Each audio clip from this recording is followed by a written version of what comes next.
Hey, it's Chris here today on a nice rainy July day. Today we're going to be talking about cedars, in particular the 13-foot or 1300 series Great Plains minimal till cedar, which is behind me here. In today's video we're going to do an overview of the unit and then actually have some action shots. Everybody has that project, you know, you're like, we'll do that next week, we'll do that next week. Well, this is it for Megan and I. We originally filmed this, seeding the crop that's doing quite well. So, you know, we're 2.5, 3 months into this, we kind of procrastinate a little bit. So hopefully you enjoyed today's video. Then, like I said, we're going to start off first by talking about the cedar.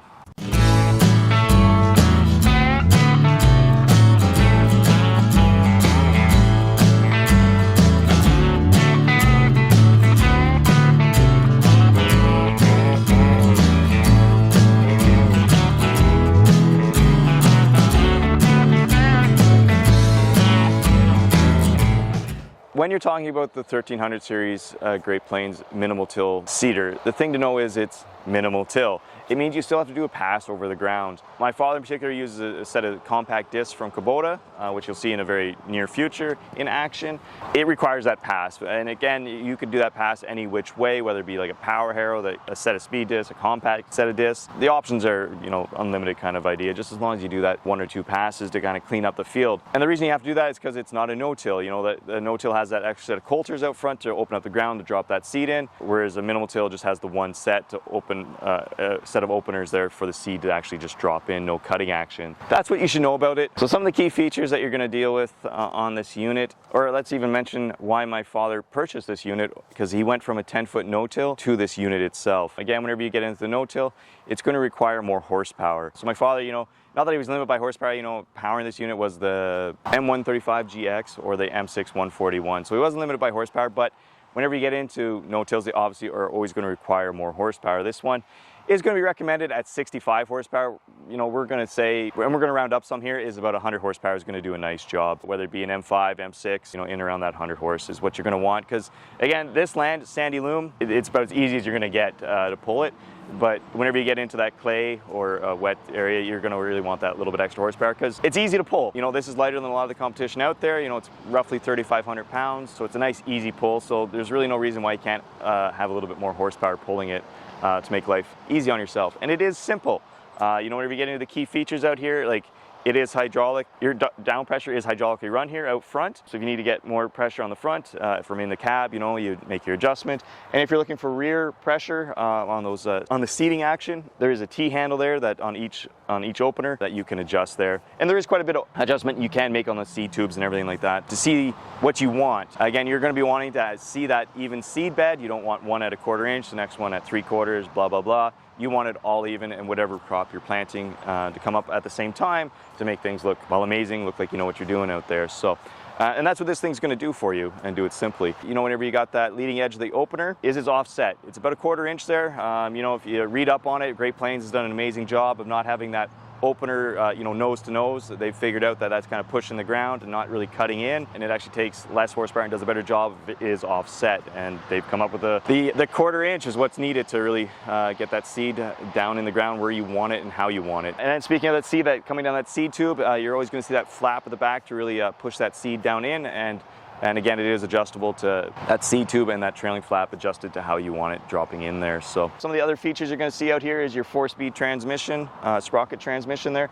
Easily adjustable. It is accessible. It's not in behind anything. It is right there. Huge capacity to carry there. It's about 3.2 bushel feet, I should say. So you can go out there, and the big thing about seeding is you want to have less passes and do it quicker and not have to come in and fill up. And that's going to do it for you. And again, it's even simple enough. It's got a nice big indicator there that you can see from a mile away. So all the stuff that you're looking for in a cedar, and then whenever we get to some of the options, what you're going to see on it is you'll see that the hydraulically driven markers are on here, as well as a small seed box to give it a little bit extra capacity. One thing you will not see on this cedar, and is not all that popular up here in Renfrew County, is the fertilizer box with it. Again, there's a few different options there for how much fertilizer capacity you need or want. So yeah, so now let's jump, actually we're going to flash back to May, whenever this unit was in action. So stick with us. We're going to do a little bit of an action pack, go with that GoPro and the camera itself. So stick with us.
yeah, so that brings the end of today's video. I hope you enjoyed it. You know, whenever we're out there using this machine, we're really trying to focus on the large capacity box to really show you that it does hold a lot. One downside to this unit is it doesn't have a back rack.